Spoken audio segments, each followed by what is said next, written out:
रात। ये कोई आम रात नहीं थी। ये मेरी जिंदगी की सबसे डरावनी रात थी। डरावनी मतलब वो भूतिया वाली डरावनी नहीं, डरावनी जिसका खौफ आज भी मेरी जिंदगी में है।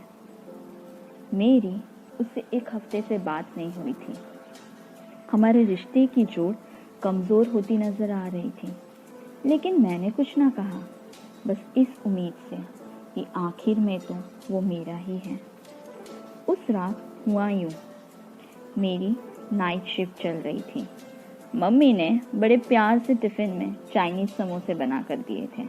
बोला था बेटा अच्छे से खा लेना। हमेशा की तरह मैं घर से निकली, हॉस्पिटल पहुंची और अपने रूटीन काम में लग गई। संडे की रात थी। काम करते करते बस यही ख्याल आ रहा था कि आज उसका कॉल आएगा।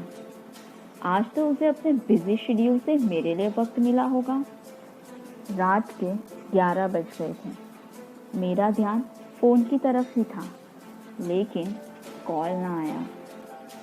11:23 पर मेरे फोन की घंटी बजी। मेरे चेहरे पर मुस्कान आ गई, नूर सा छा गया। मैंने फटाक से कॉल उठाया, खुशी से सलाम किया। उसने भी सलाम का जवाब दिया। उसके एक कॉल से मेरी खुशी का कोई तोल मोल नहीं रहा था, लेकिन दूसरे ही पल उसने कहा, अब जो मैं कहने जा रहा हूँ उसे बड़े ध्यान से सुनना। लेकिन अभी भी मेरे चेहरे पे वही मुस्कान और नूर था। लेकिन फिर उसने कहा, मेरी शादी फिक्स हो गई है। घर वाले को लड़की पसंद आई तो मैं भी ना नहीं कह पाया। उस 2 पल के लिए ऐसा लगा कि मेरी सबसे अनमोल चीज, मेरी जिंदगी किसी ने मुझसे मांग ली हो। मेरे जीने का वजूद खत्म हो गया हो। मेरा वो चेहरा की मुस्कान और नूर कहीं खो सी गई। बस नाराज थी अपने आप से। वो ख्वाब, वादे, बातें, प्यार याद आ रहे थे। वो मम्मी का बनाया हुआ चाइनीज समोसा, वो भी ना खा पाई उस दिन। दूर चली जाऊं बस यही सोच रही थी। लेकिन दूर जाने के बाद भी उसमें मेरा जो हिस्सा छूट चुका था, उसका क्या?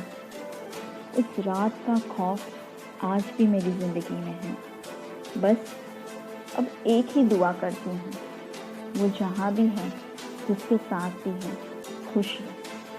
उसकी हर दुआ कबूल हो। प्यार मतलब उस इंसान को पा लेना नहीं होता। तुम अपना काम कर लो, वो जो ऊपर वाला है ना, वो अपना काम करेगा।